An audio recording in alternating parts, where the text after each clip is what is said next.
بسم اللہ الرحمن الرحیم۔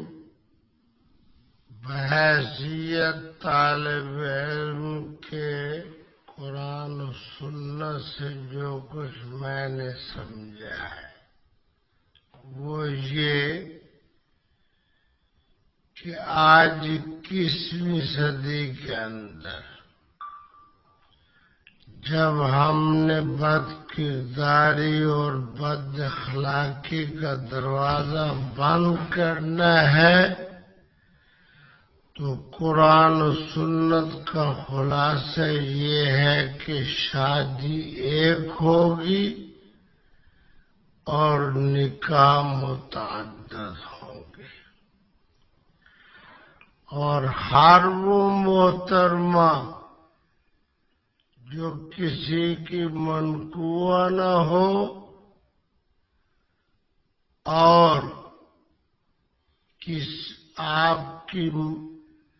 محرم نہ ہو، اس سے آپ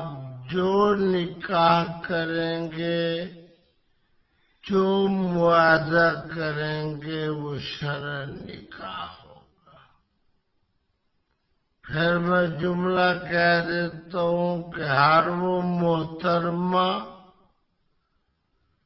جو آپ کی محرم نہ ہو، جیسے پھوپھی ہے اور خالہ ہے، کسی کی منقوہ نہ ہو، آپ اس سے جو بھی معاہدہ کریں گے وہ شرعاً نکاح ہے، نکاح ہے، نکاح ہے، اور آپ کے لیے حلال ہے، حلال ہے، حلال ہے۔ وآخر دعوانا ان الحمد للہ رب العالمین۔